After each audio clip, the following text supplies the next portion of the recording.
Statement of changes in equity.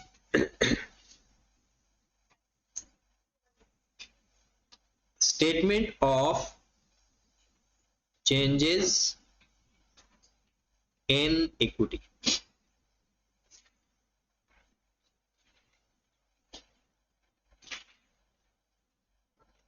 अच्छा जी, अगर accounting को लफ्जों से भी सीखा जाए तो बड़ा मजा आता है। स्टेटमेंट मतलब एक पेज पे लिखी हुई तहरीर को कहते हैं। कौन सी तहरीर है? इक्विटी की। क्या इक्विटी की टोटल है या उसके अंदर चेंज बताया गया? अब वो चेंज कौन सा है? आपकी साल के शुरू में इक्विटी क्या आती है और साल के एंड पे क्या है? क्या सेम रहती है या चेंज हो सकती है? कैसे चेंज हो सकती है? नेट प्रॉफिट ऐड हो जाता है, ड्रॉइंग्स माइनस हो जाती है तो चेंज हो गई।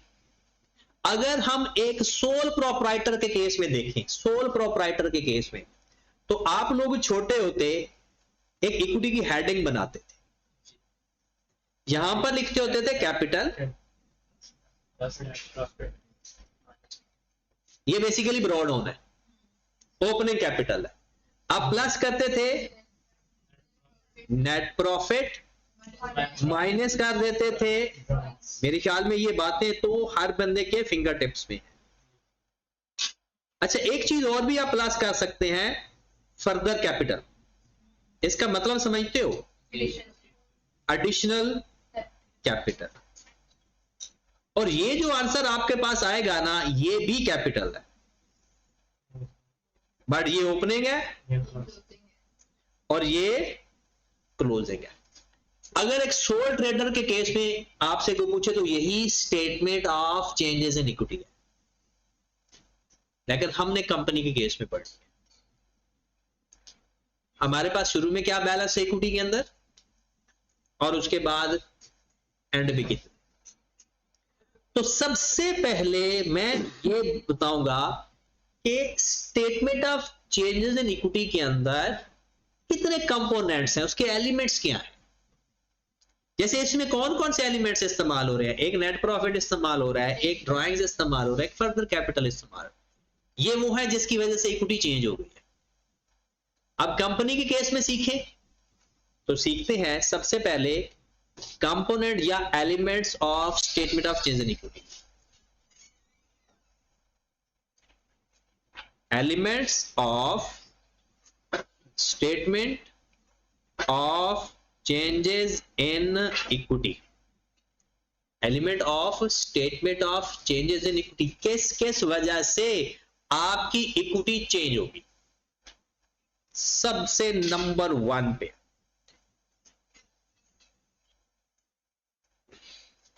New share issued.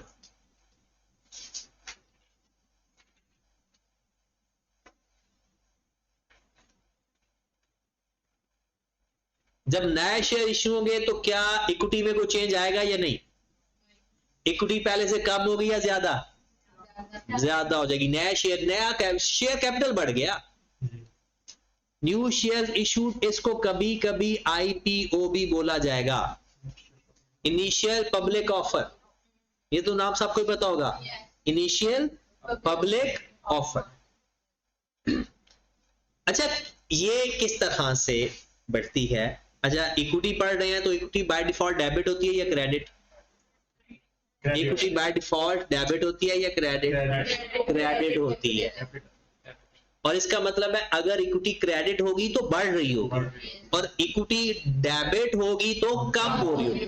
तो पहली बात मैं करने लगा हूं न्यू शेयर्स की, या नए शेयर जब इशू करते हैं तो मेरे भाई 3 तरह से आप नए शेयर इशू कर सकते हो।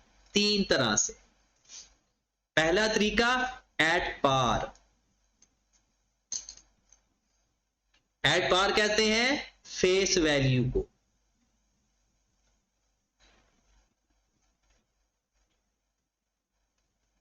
उसके बाद एट प्रीमियम,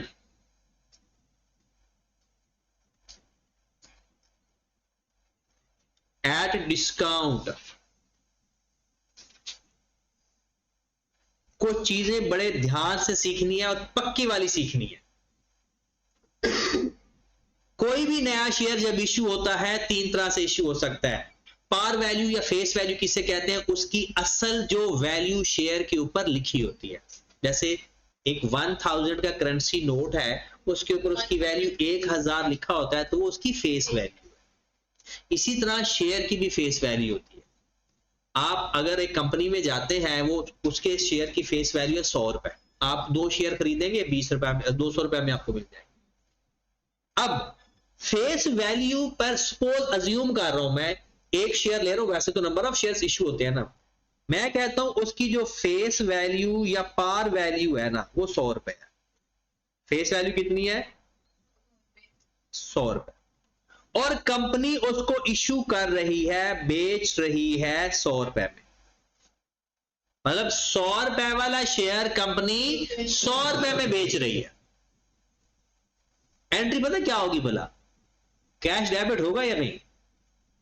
कंपनी ने 100 रुपए का शेयर इशू कर दिया, इन्वेस्टर को दे दिया, मतलब नया कैपिटल कंपनी के पास आ गया, तो कैश डेबिट, कैपिटल क्रेडिट। और इस कंपनी के कैपिटल को बोलते हैं शेयर कैपिटल। हिस्सा होता है ना, शेयर होल्डर बनते हैं ना। तो एक कंपनी को 100 रुपया चला गया इन्वेस्टर की तरफ से, इन्वेस्टमेंट उसने कर दी है कंपनी के अंदर, तो एंट्री क्या पास होगी? शेयर बैंक या कैश क्रेडिट, कितनी अमाउंट से? 100 रुपए से। शेयर कैपिटल क्रेडिट 100 रुपए से। ये बात समझ लगेगी?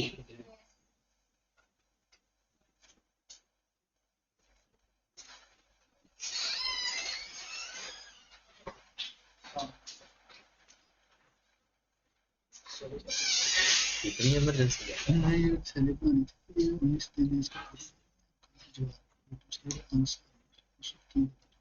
ये तो जवेद में है।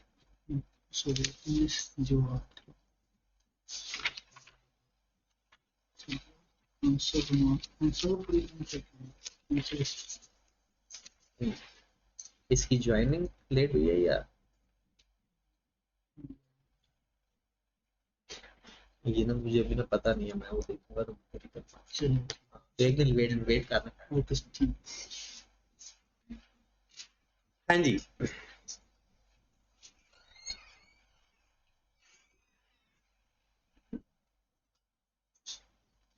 अगर 100 रुपए वाला शेयर 100 रुपए में बेच दिया, तो एंट्री क्या पास होगी? Bank debit share capital credit. Okay है? yes. अच्छा, क्या ऐसा हो सकता है कि कंपनी का शेयर की असल वैल्यू 100 रुपए हो, लेकर वो मार्केट में 120 रुपए का सेल हो रहा हो? ऐसा तो होता है, ऐसा ही होता है। इसलिए तो लोग शेयर खरीदते हैं, ताकि उसकी वैल्यू बढ़ जाए, वो 120, 130, 140। तो फेस वैल्यू से ऊपर जो भी वैल्यू होगी वो शेयर प्रीमियम कहलाएगा। और कभी कभी तो ऐसा होता है, फेस वैल्यू 100 रुपए होती है और प्रीमियम 1200 रुपए होता है। अगर जो कंपनी बहुत बड़ी बन जाती है ना, तो उस कंपनी का जो शेयर प्रीमियम होता है ना, उसकी फेस वैल्यू की ही ज्यादा होता है। अभी हम ये कह रहे हैं कि एक कंपनी जिसकी फेस वैल्यू 100 रुपए है और वो इशू हुआ 120 रुपए, फेस वैल्यू कितनी है? 100 रुपए, इशू कितना हुआ? 120 में। अच्छा, जिसको नींद आने लगे ना, तो मुझे भी लाजमी बताया गया कि फिर हम 5 मिनट के लिए सो जाएंगे सारे, लेकिन अलग अलग नहीं सोना, ठीक है? क्योंकि अगर अलग अलग सोएंगे तो काम खराब हो जाएगा, फिर नुकसान हो जाएगा कि मैं सो गया तो आपका नुकसान हो गया, और आप में से कोई एक आधा बंदा सो गया तो इसलिए सोने का टाइम सेम रखना है। चले जी, फेस वैल्यू 100 रुपए, इशू हुआ 120 रुपए में, बैंक कितने से डेबिट हुआ? 120 से। शेयर कैपिटल हमेशा अपनी फेस वैल्यू पे क्रेडिट होता है, कभी भी किसी और वैल्यू पे नहीं होगा। तो एंट्री क्या पास हुई? बैंक डेबिट कितने से? 120 से। और शेयर कैपिटल क्रेडिट 100 से। इसका मतलब है कि 20 रुपए का तो अभी भी डिफरेंस है। ये तो हमने छोटे होते पढ़ लिया कि डेबिट और क्रेडिट की अमाउंट हमेशा, तो जो 20 रुपए का फर्क है वो क्या है? Share premium. क्या है वो? Share premium. पेपर में इस दफा एंट्री आने के भी चांस हैं, इसलिए मैं साथ एंट्री पढ़ा रहा हूं। ये जब कोई नया शेयर इशू करेंगे प्रीमियम पर तो बैंक डेबिट टोटल अमाउंट से, शेयर कैपिटल क्रेडिट और share premium credit. Got it? Discount पे क्या ऐसा हो सकता है कि 100 रुपए वाला शेयर मार्केट में 90 रुपए का इशू हो? 2-2 रुपए के भी इशू हो जाते हैं 100 रुपए वाले। जब हालात खराब होते हैं स्टॉक मार्केट के, हालात बहुत ही बुरे चले जाएं तो शेयर की वैल्यू बहुत गिर जाती है। तो अगर हम इसकी बात करते हैं, मिसाल के तौर पर फेस वैल्यू कितनी है? 100 रुपए, और कंपनी ने उसको इशू कर दिया 80 रुपए, 90 रुपए का कर लेते हैं, वो 20 रुपए का डिफरेंस सेम ना हो जाए ना। अब मुझे बताओ बैंक डेबिट में किस अमाउंट से करूं, 100 से या 90 से? बैंक तो डेबिट होगा मेरे भाई 90 से, और शेयर कैपिटल में क्रेडिट कितने से करूं? 100 से। ये हमेशा अपनी फेस वैल्यू पे होगा। अब डिफरेंस तो डेबिट साइड पे जा रहा है। अब बताएं क्या लिखूं उसको, कहां से, क्या मैं एक्सपेंस में लिखूं? शेयर कैपिटल का जो लॉस एक तरह का होता है, एक्सपेंस होता है, वो भी उसके रिजर्व में ट्रांसफर होता है। जब पैसा ज्यादा आता है तो क्या क्रेडिट करते हो? Share premium. पैसा ज्यादा आता है तो क्या करते हो? शेयर प्रीमियम क्रेडिट करते हो। और आज अगर कम आ रहा है तो शेयर प्रीमियम ही डेबिट। आज अगर पैसा कम आ रहा है तो कहां से कवर होगा? Share premium. तो डेबिट किसे करोगे? शेयर प्रीमियम से। एक मासूम सा सवाल कि डिस्काउंट पे शेयर इशू किए हैं, शेयर प्रीमियम है ही नहीं पहले। अगर पहले शेयर प्रीमियम है ही नहीं तो फिर रिटेन्ड अर्निंग डेबिट कर दो। किसको डेबिट कर दोगे? तो पैसा अपने किसी और रिजर्व से निकाल दोगे। शेयर प्रीमियम भी आपका एक रिजर्व है, ये मैं बाद में डिटेल में समझाऊंगा कैपिटल रिजर्व क्या होता है, और रिटेन अर्निंग भी एक टाइप का रिजर्व। तो जब भी आप नए शेयर इशू करते हो, कहां से रिजर्व, कहां से कवर करोगे? अपने शेयर प्रीमियम के रिजर्व से। अगर वो नहीं है या कम है, मिसाल के तौर पर आपका शेयर प्रीमियम पड़ा ही 8 रुपए का था, तो फिर क्या करोगे? पर 8 रुपए शेयर प्रीमियम से डेबिट कर दूंगा और 2 रुपए रिटेन अर्निंग में डाल, तो 10 रुपए का जो डिफरेंस है वो इस तरह से कवर हो जाए। तो मेरे भाई जब नए शेयर इशू होते हैं, इन तीनों में से कोई एक एंट्री होती है। डिपेंड करता है नए शेयर किस वैल्यू पे इशू। शेयर कैपिटल हमेशा अपनी फेस वैल्यू से क्रेडिट होगा, बाकी आप संभाल लेना। ओके है बात? नए शेयर इशू अगर होंगे तो संभाल लोगे। एंट्री भी रिकॉर्डिंग तो मैं भी फॉर्मेट में करूंगा। आगे राइट शेयर्स।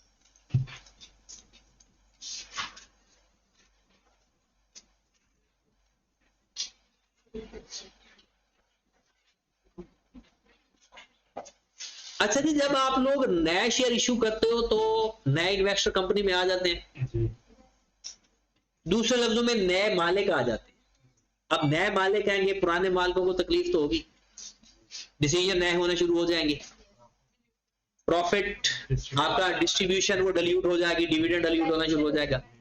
तो कई मसले मसाइल हो सकते हैं। तो कंपनी को कभी कभी पैसा चाहिए होता है, वैसे तो और भी बड़े सोर्स होते हैं, लेकिन अभी हम इक्विटी को देख रहे हैं।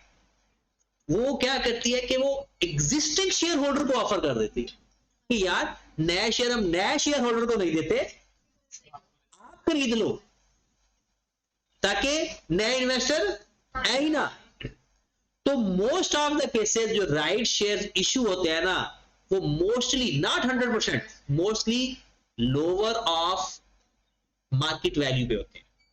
लोअर ऑफ फेस वैल्यू नहीं, याद रखना, मार्केट वैल्यू। मिसाल के तौर पर आप लोगों को 120 रुपए का बेच रहे हो, तो घर वालों को कितने में बेचोगे? 100 रुपए का तो नहीं, 110, 112, 115, मतलब थोड़ा सा उन्हें बेनिफिट दे दोगे।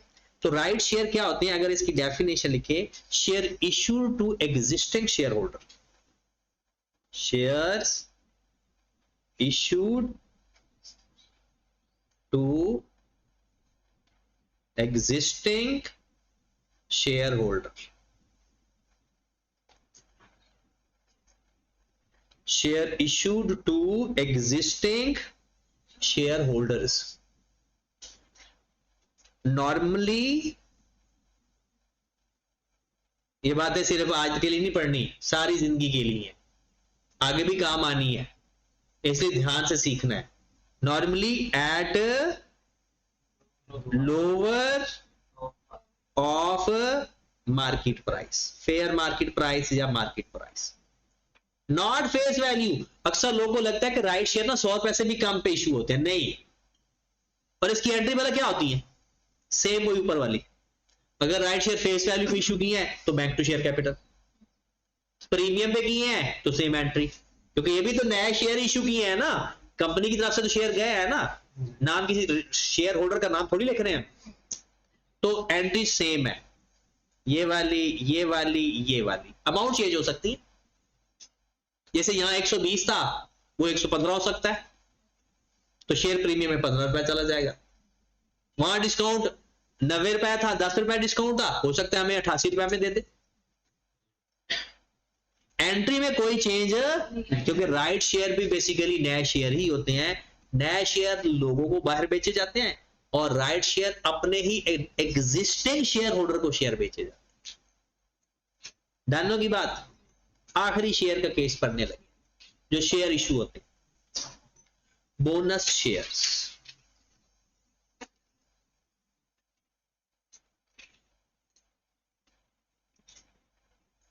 बोनस शेयर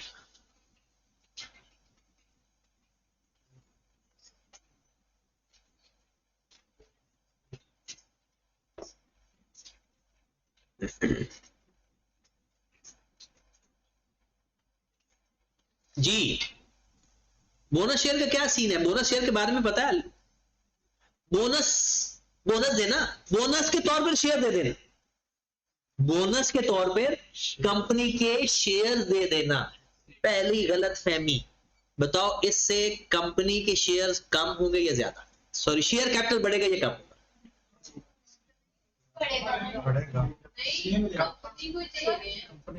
सुने, बोनस शेयर्स का मतलब होता है हमने किसी को बोनस देना था तो उसको कंपनी के शेयर दे दिए। बताओ शेयर कैपिटल पे फर्क पड़ेगा या नहीं? चलिए ओके, किसी ने कहा पड़ेगा, किसी ने कहा कम या ज्यादा, राइट। अगली बात करते हैं। बोनस शेयर्स बेसिकली इस तरह से होते हैं कि फ्री में शेयर दे देते हैं, पैसे नहीं लेते। देखिए सुने, पहले सुने, होता यह है, मिसाल डिविडेंड का पता है? डिविडेंड सबको पता है। चलो जिसको नहीं पता वो सुन ले। Dividend basically distribution of profit of the company to share holder, distribution of the profit of the company to share holder, उसे डिविडेंड बोलते हैं।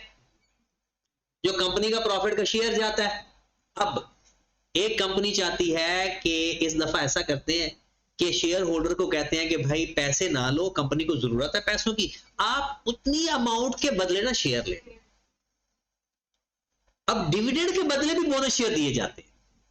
टैक्स वालों को तो पता भी होगा, उन्होंने पढ़ा होगा कैपिटल गेन के अंदर, जो टैक्स पढ़ रहे हैं ना, वो बोनस शेयर्स का कॉन्सेप्ट कैपिटल गेन के अंदर शायद होगा, डिविडेंड, बोनस शेयर्स का डिविडेंड स्पेशी वगैरह, किस तरह के कॉन्सेप्ट होंगे।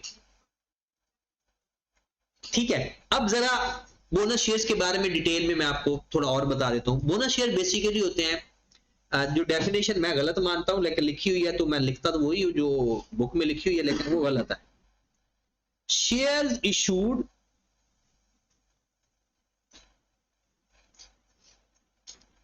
विदाउट कंसिडरेशन,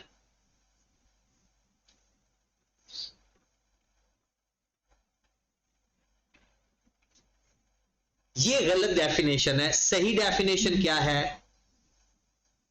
विदाउट कैश लफ्ज होना चाहिए, कंसिडरेशन नहीं होना चाहिए। क्योंकि अगर आप किसी को बोनस दे रहे हैं तो ऐसे थोड़ी दे देंगे, कंसिडरेशन के बगैर तो कुछ भी नहीं हो सकता ना। अगर सपोज दैट आपने किसी अपने एम्प्लॉय को बोनस शेयर दे दिए, क्यों दोगे? उसने काम अच्छा किया होगा, तो ये कंसिडरेशन तो है ना कोई ना कोई। आपने अपने एक कस्टमर जिससे सबसे ज्यादा आपको रेवेन्यू आता है, आपने उसको थोड़े से शेयर दे दिए बोनस के तौर पर, गिफ्ट के तौर पर, तो क्या कंसिडरेशन तो है ना, बैकएंड पे कोई ना कोई स्टोरी तो है ना। बोनस शेयर फ्री में दिए जाते हैं, उसके बदले कैश डेबिट नहीं होता।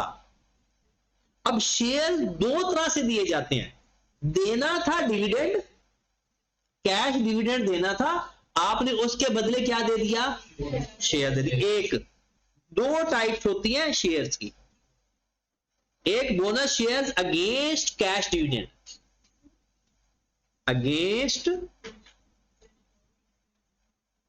कैश डिविडेंड, मतलब कैश डिविडेंड के बदले आपने बोनस शेयर दे दिए,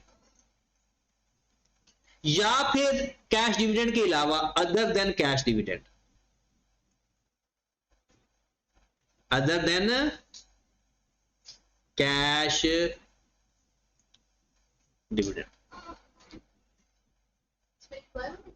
सॉरी हाँ एम्प्लॉयमेंट वाली आ सकती है, किसी एम्प्लॉयर को दे दी। ध्यान से सुनना है क्योंकि ये टाइम थोड़ा ऐसा होता है कि आपके दिमाग पर नींद का भी प्रेशर होता है, सोचों का भी प्रेशर होता है, इन सब से जिहाद करके आपने इनसे निकल के ना कोई चीज समझनी होती है, और ये बहुत मुश्किल होता है, मुझे भी पता है, लेकिन इसी मुश्किल को हल करके तो आगे बढ़ना। अदर देन कैश, देखिए बोनस शेयर्स का मतलब क्या है, मुफ्त में शेयर कंपनी ने दिए, मुफ्त में नहीं दे रही होती, पीछे कोई ना कोई स्टोरी जरूर होती। हाँ कैश नहीं लेती, डिविडेंड देना था, कैश चला जाना था, कंपनी ने कहा कि उसके बदले शेयर दे देते हैं, शेयर होल्डर भी राजी हो गए, एंट्री क्या होनी चाहिए, चलो वो बाद में पूछते हैं। दूसरा other than dividend, other than dividend से क्या मुराद है, डिविडेंड के बदले नहीं शेयर दे रहे हो, किसी एम्प्लॉय ने अच्छा काम किया तब दे रहे हो, किसी एम्प्लॉय किसी कस्टमर ने बहुत ज्यादा चीजें आपसे खरीदी, आपने उसको दे दिए, कोई बड़ा बंदा आपके पास एज अ चीफ गेस्ट आया, कोई सेलिब्रिटी आया, तो आप लोग उसको गिफ्ट के तौर पर कुछ शेयर दे दिए, वो कैश लिए बगैर अगर आपने शेयर दिए ना तो वो बोनस है। और इसकी इंटरेस्टिंग बात ये, ना ये एट प्रीमियम होते हैं, ना ये एट डिस्काउंट होते हैं, हमेशा एट पार होते हैं, ऑलवेज एट पार। ये बड़ा शैतानी वसूल से क्वेश्चन भरा होता है, शैतानी वसूल से, वो आपको उसकी फेयर मार्केट वैल्यू दे देगा, डिस्काउंटेड वैल्यू दे देगा, लेकिन ये हमेशा किस पे होते हैं, फेस वैल्यू, चाहे जो मर्जी वैल्यू गिवन इग्नोर करते। ओके होगी बात। बोनस शेयर्स कौन से हुए, बगैर कैश के कंपनी ने शेयर दे दिए। अब दो तरह से हो सकते हैं, या तो कैश डिविडेंड के बदले या अदर। अब एक बात याद रखने वाली, डिविडेंड हमेशा रिटेन अर्निंग से दिया जाता है, याद रहेगी ये बात, लिखनी है तो लिख लो, डिविडेंड हमेशा रिटेन अर्निंग से दिया जाता है, इसके अलावा और कहीं से नहीं दिया जाता। Got it. अब अच्छा, जब रिटेन अर्निंग से डिविडेंड दोगे तो आपका रिटेन अर्निंग कम हो जाएगा, ज्यादा कम हो जाएगा, डेबिट हो जाएगा, क्रेडिट हो जाएगा, डेबिट। पहली बात, इक्विटी जो फंड है ना, इक्विटी बाय डिफॉल्ट क्रेडिट होती है, बढ़े तो क्रेडिट, कम हो तो रिटेन अर्निंग कम हो रहा है, डेबिट हो जाएगा, क्या हो जाएगा, डेबिट हो जाएगा। ओके होगी बात। अब इसकी एंट्री क्या पास करूंगा, retain earning debit, share capital credit, retain earning debit, share capital credit, और कितनी अमाउंट से भला, फेस वैल्यू से। अच्छा मुझे बताओ, शेयर कैपिटल कम हो रहा है ज्यादा, शेयर कैपिटल बढ़ रहा है, क्योंकि शेयर तो आपने इशू कर दिए, नंबर ऑफ शेयर तो मार्केट में चले गए, पैसा नहीं आया, कैश डेबिट ही नहीं है, डेबिट तो कैश नहीं आया ना, शेयर तो इश्यू हुए, कैश नहीं आया, तो मैंने भी कैश डेबिट नहीं किया, कहां से पैसा कवर किया, कंपनी के रिटेन अर्निंग से, कंपनी के रिजर्व से। बिल्कुल ऐसा ही होता था, इक्विटी बराबर हो जाती है। उसके बाद है other than cash, cash dividend. अगर वो डिविडेंड के बदले नहीं दे रहा, किसी और के बदले दे रहा है, तो फिर रिटेन अर्निंग का कसूर नहीं है, फिर कहां से पैसा कवर करोगे, शेयर प्रीमियम से। हाँ अगर शेयर प्रीमियम है ही नहीं तो फिर रिटेन। तो अगर other than dividend share capital bonus share issue किए हैं ना, तो एंट्री क्या पास होगी? Share premium debit, share premium debit, share capital credit, share premium debit, share capital credit. और अगर शेयर प्रीमियम नहीं है खुदा ना खास्ता तो रिटेन होना हमेशा फेस वैल्यू पे। ये बात है ना, पेपर में पता नहीं वो लिखी होती है, हमें नजर ही नहीं आती। हम इधर वाली उधर एंट्री पास कर देते, उधर वाली इधर कर देते हैं। ये हमारा नॉर्मल काम होता है जी। बिल्कुल नहीं होता। क्या मैंने शेयर प्रीमियम क्रेडिट किया? मैं शेयर प्रीमियम से पैसा निकाल रहा हूं, एक रिजर्व अकाउंट है ये। शेयर प्रीमियम बेसिकली जितना पैसा हमें एक्स्ट्रा आ रहा होता है ना शेयर इशू करके, वो हम एक अकाउंट में रखते रहते हैं, उसका नाम होता है शेयर प्रीमियम। अब जब हमने बोनस शेयर इशू किए, डिविडेंड तो रिटेन अर्निंग्स से देंगे, वो भी एक रिजर्व होता है, शेयर प्रीमियम भी एक रिजर्व। तो हम वहां कहां से पैसा पूरा करेंगे? शेयर प्रीमियम से। जो रिजर्व इकट्ठा हुआ पड़ा है ना, उसको काम करते। हाँ जी, बोनस शेयर की कहानी तो खत्म हो। टैक्स वाले कितने लोग हैं आपकी क्लास में? शेयर बोनस शेयर के ऊपर कितना टैक्स लगता है? 10% एफटीआर, 10% ये वाला इसके ऊपर। बोनस शेयर जब भी इशू करते हैं ना कैश डिविडेंड में से, डिविडेंड स्पेशी क्या होता है वो नहीं पढ़ा अभी तक? पढ़ोगा, याद नहीं हो। जब कंपनी किसी को बोनस देती है ना, बोनस शेयर्स, अगर कंपनी अपने ही शेयर दे दे ना, अपने शेयर अपने एम्प्लॉय को दे दे या शेयर होल्डर को दे दे बोनस के तौर पे, तो वो बोनस शेयर्स होते हैं, उसके ऊपर 10% लगता है। अगर कंपनी के पास किसी और कंपनी के भी शेयर हैं और वो दूसरी कंपनी के शेयर किसी को दे दे, तो वो डिविडेंड इन स्पेशी होता है, और उसके ऊपर रेट 10% नहीं 15% होता, नॉर्मल डिविडेंड का रेट। ये था तो सही जब हमने पढ़ा था, अब पता नहीं है या नहीं है, होना तो चाहिए। टैक्स। चले आगे बढ़ते हैं। नेक्स्ट, अच्छा ये दोनों बातें खत्म हो गई। बोनस दो तरह का ही होता है। उसके बाद आ जाते हैं, एक बहुत इंटरेस्टिंग चीज पढ़ते हैं। ये सारे अलग अलग याद करना है, कल मैंने सबसे सुनना है, क्योंकि तैयारी करनी है तो फिर साथ साथ ही हो सकता है अभी क्लास के बाद 10 मिनट के लिए हम ये राउंड लगा लें। अगली बात है मेरे भाई प्रेफरेंस शेयर्स की। चलो इसको थोड़ा डिटेल में पढ़ लेते, पता तो सारा आपको है, बस मैं अपनी रिवीजन कर रहा हूं। शेयर्स की बात करते हैं। दो तरह के शेयर्स होते हैं, ये आपको भी पता है, ऑर्डिनरी शेयर्स और प्रेफरेंस शेयर्स। ऑर्डिनरी शेयर्स, चलो आपके बहाने मेरी भी रिवीजन हो जाएगी। प्रेफरेंस शेयर्स, अच्छा ऑर्डिनरी शेयर्स असली मालिक होते हैं, इनको वोटिंग राइट होता है, ऐसा ही है। इनको वोटिंग राइट नहीं होता, और जब भी कोई डिसीजन लेते थे पहले कहते हैं वोट करो, तो प्रेफरेंस शेयर होल्डर वालों को वोटिंग राइट नहीं होता। इनका डिविडेंड वेरिएबल होता है, वेरिएबल डिविडेंड होता है इनका, और इनका डिविडेंड फिक्स होता है।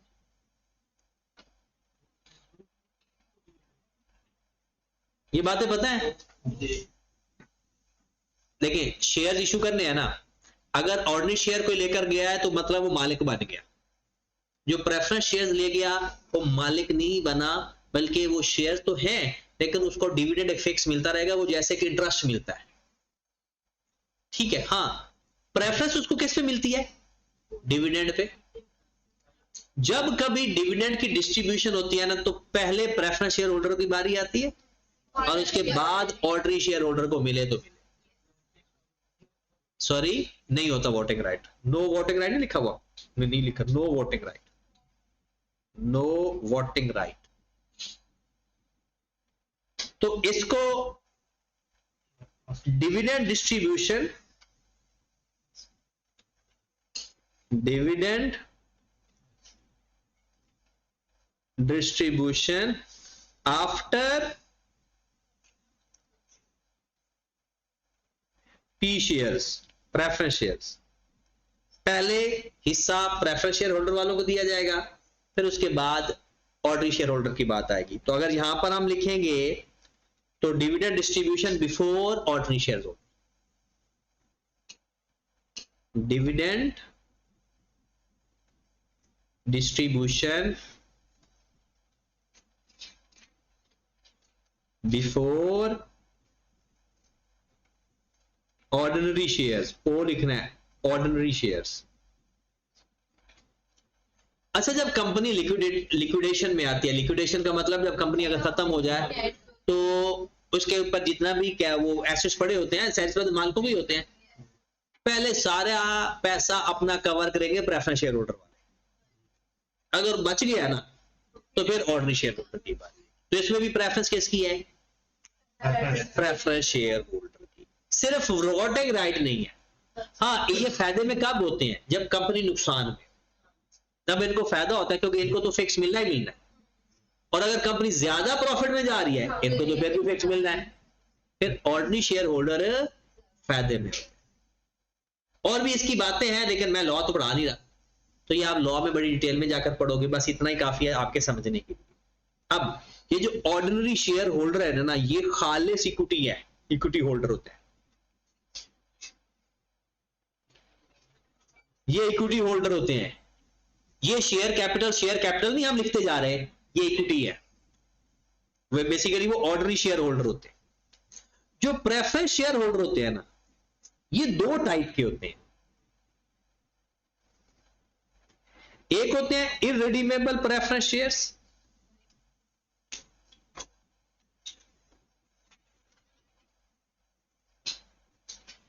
और एक होते हैं redeemable preference shares.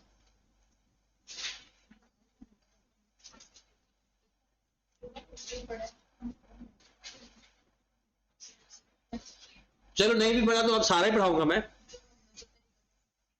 Redeemable, irredeemable.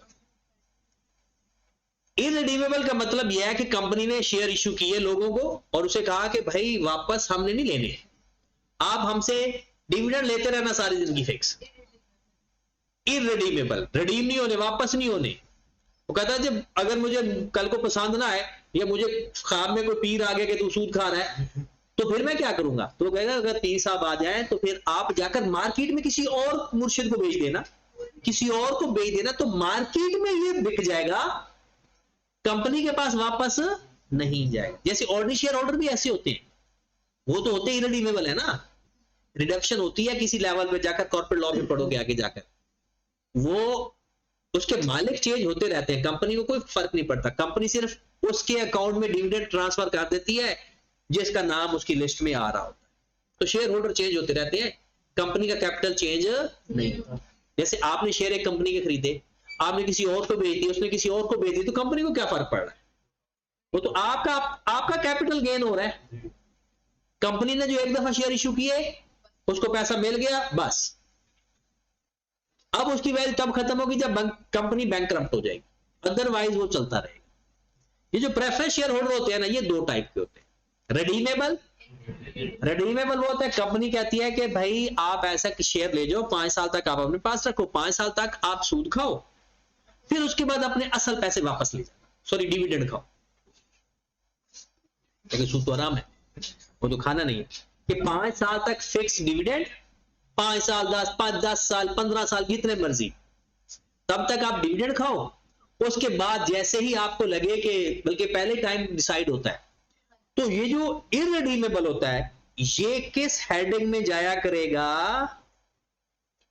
ये भी इक्विटी का एलिमेंट।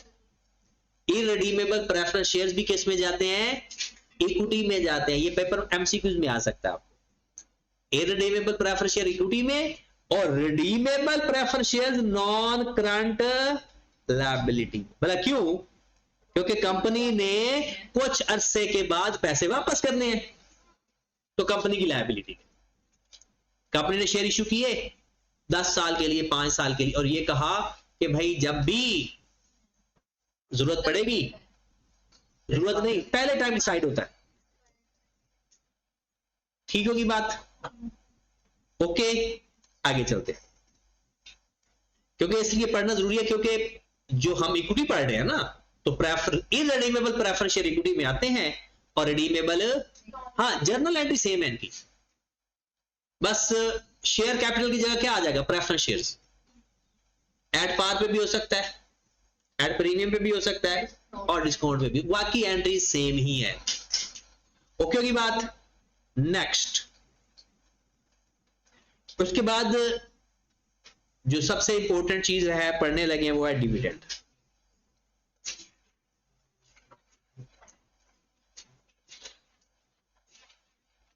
डिविडेंड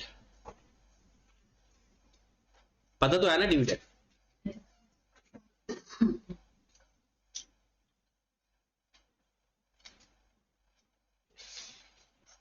एक डिविडेंड होता है cash dividend,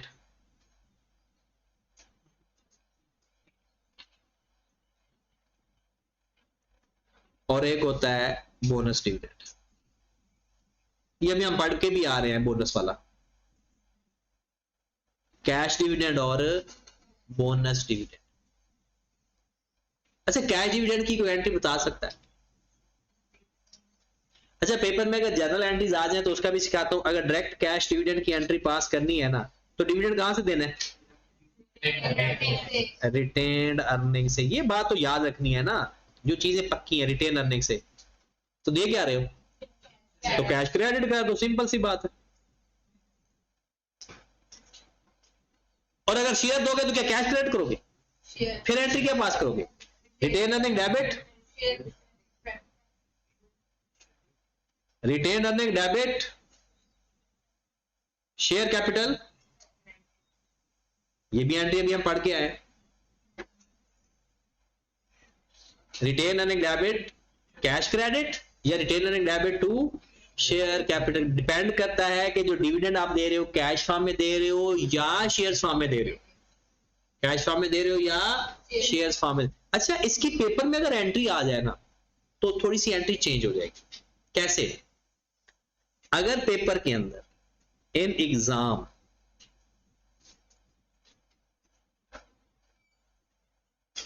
dividend declared and approved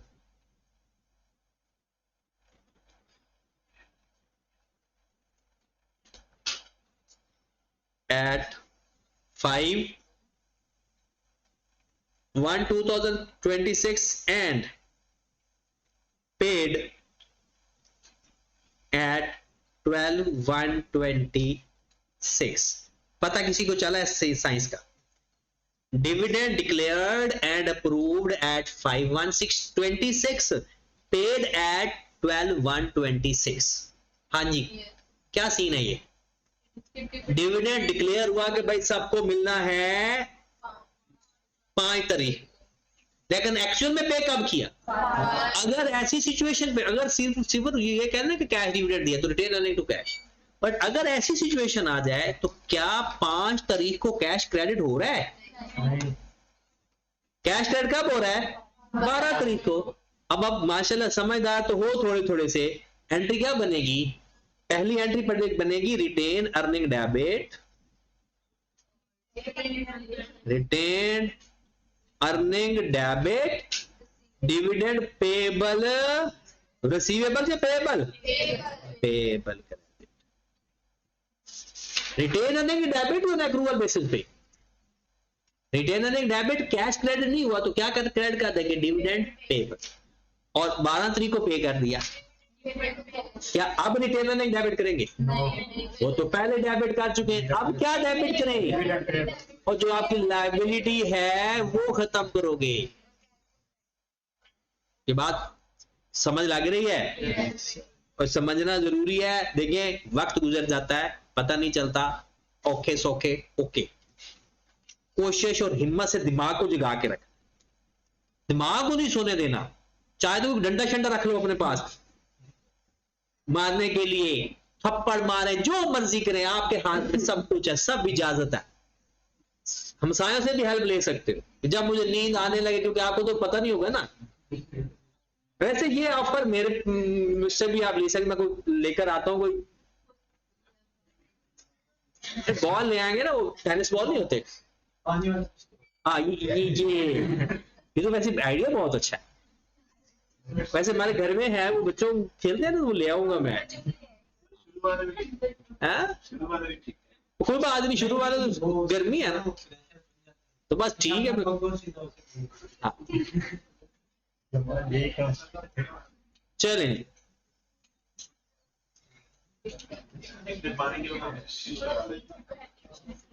Rizwan भाई तो सुबह घर से निकलने लगेंगे तो वो कहेंगे नहीं नहाने रहने तो सरने में तो नहाए देने, क्योंकि मैंने क्लास में सोना है। तो वो हो जाएगा, नहाना उधर ही हो जाएगा। अच्छा, जिस दिन पे करेंगे एंट्री क्या पास होगी? Dividend payable debit cash. अगर इसको घूर के देखो या गौर से देखो तो ये एंट्री भी बन रही है। डिविडेंड पेएबल कैंसिल होने के बाद वही बात है, रिटेन अर्निंग डेबिट कैश। और साथ ही इसका भी यही काम होता है कि अगर वो पहले डिक्लेयर कर देता है कि मैं आपने इतने शेयर दूंगा, पक्की बात कर देता है, और जिस दिन फिर वो ट्रांसफर करता है उस दिन शेयर कैपिटल क्रिएट हो जाएगा। पहले दिन क्या एंट्री पास होगी उसकी?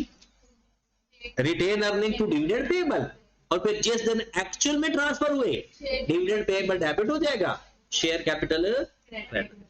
डिविडेंड के बारे में अभी पूरी बात नहीं, डिविडेंड बहुत बड़ा कॉन्सेप्ट है। एक बात हो गई कि कैश डिविडेंड का क्या तरीकाकार है और बोनस डिविडेंड का क्या। ओके की बात। एक और बात इंटरेस्टिंग, ये आप लॉ वालों ने तो शायद पढ़ भी ली हो, जब डिविडेंड इशू होता है ना, इशू कौन है, यानी डिविडेंड अनाउंस कौन करता है पता है? डायरेक्टर, मैनेजमेंट करती है। अब डिविडेंड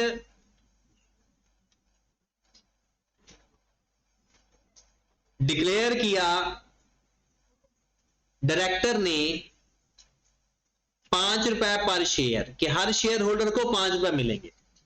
अब ये बात डायरेक्टर के डिक्लेयर करने से काम नहीं होता, शेयर होल्डर अप्रूव करें तो काम होता है।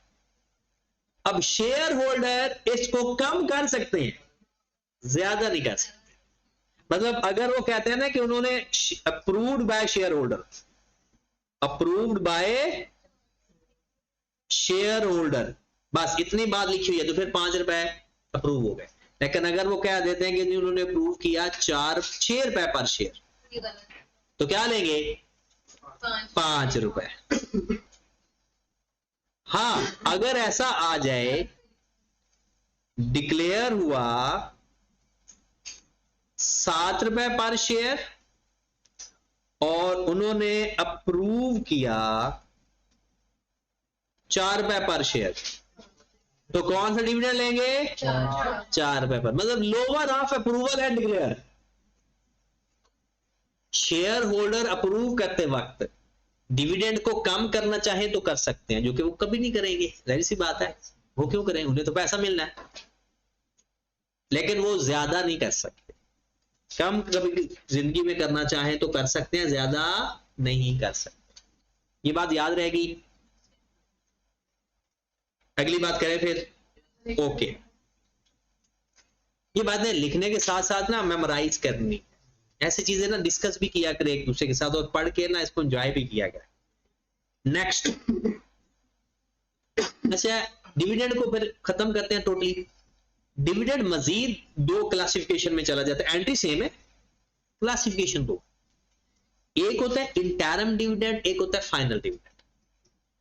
डिविडेंड मजीद 2 तरह का होता है, इंटरम कैश और बोनस हो सकता है, फाइनल भी कैश और बोनस हो सकता है।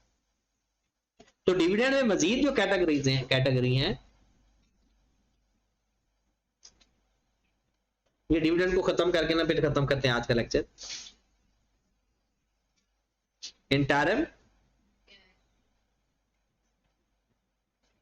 और कैश, ओ सॉरी फाइनल या bonus, sorry annual.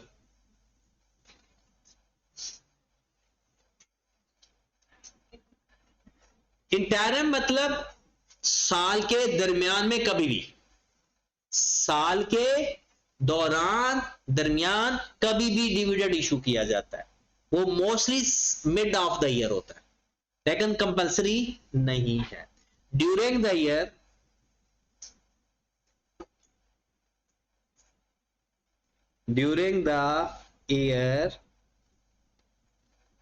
dividend declared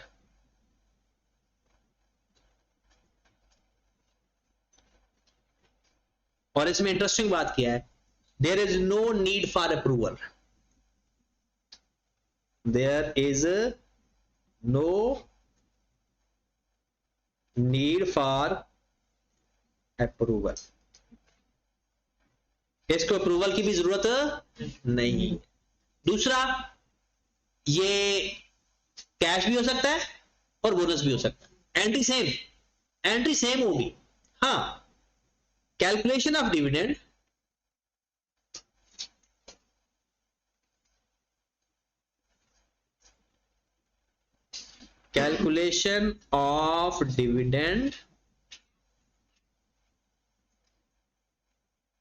on the basis of number of shares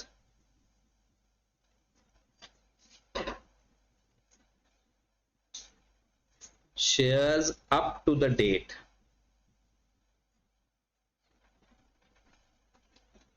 up to the date का मतलब यह है कि जिस दिन आपने शेयर इशू किए उस वक्त कितने शेयर होल्डर थे, उसके ऊपर सबको मिलेगा। 500 शेयर होल्डर थे, क्योंकि शेयर तो चेंज होते रहते हैं ना, नए शेयर इशू हो गए तो वो प्लस माइनस होते रहते हैं, तो आपने किसके ऊपर बेस बनाना है, अप टू द डेट। और वैसे ना अब उसने इसको भी बोनस शेयर यानी इसको फाइनल डिविडेंड को भी अप टू द डेट कर दिया, वरना पहले mostly not 100% dividend declared after year and. जाहिर सी बात है, जब साल खत्म हो जाएगा, आफ्टर ईयर से क्या मुराद है, जब साल खत्म हो जाएगा तब भी होगा ना। Mostly not 100% but mostly based on opening balance, opening share capital.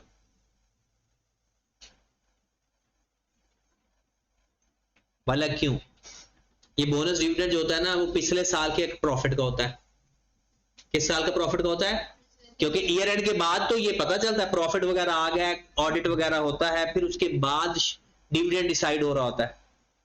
तो वो सारा ऑडिट किसका हो रहा होता है, इस साल का या जो पिछला साल हो चुका है? तो पिछले साल का जो क्लोजिंग शेयर कैपिटल होगा, इस साल का क्या होगा, ओपनिंग। लेकिन मोस्टली का लफ्ज लिखा हुआ है, नॉट 100%। होता ये भी अप टू द डेट ही है। इससे पहले आपके पास जितने नंबर ऑफ शेयर होल्डर मौजूद है ना, आप उनको सबको डिविडेंड दे दो। कैसे देना है वो हम कैलकुलेशन में सीखें। एंट्री की बात करें तो कैश डिविडेंड भी हो सकता है, बोनस भी हो सकता है, cash retain earning to cash और bonus retain earning to share capital. Okay होगी बात? तो जो आज हमने सीखा उसमें अगर कोई किसी किस्म का डाउट है तो क्लियर कर लें, ताकि कल आप लोगों को बोर्ड पे लिखते हुए कोई डाउट ना हो। ठीक है, डिविडेंड अलग अलग सबके बारे में मैंने बताना है, आपने बस आकर उसको वैसे एक्सप्लेन करना है। सॉरी, इंटरम और फाइनल डिविडेंड, ये कैश डिविडेंड भी हो सकता है, बोनस भी हो सकता है। तो एंट्री तो कैश और बोनस की होगी, ये तो कंसेप्ट है बस इंटरम और फाइनल का।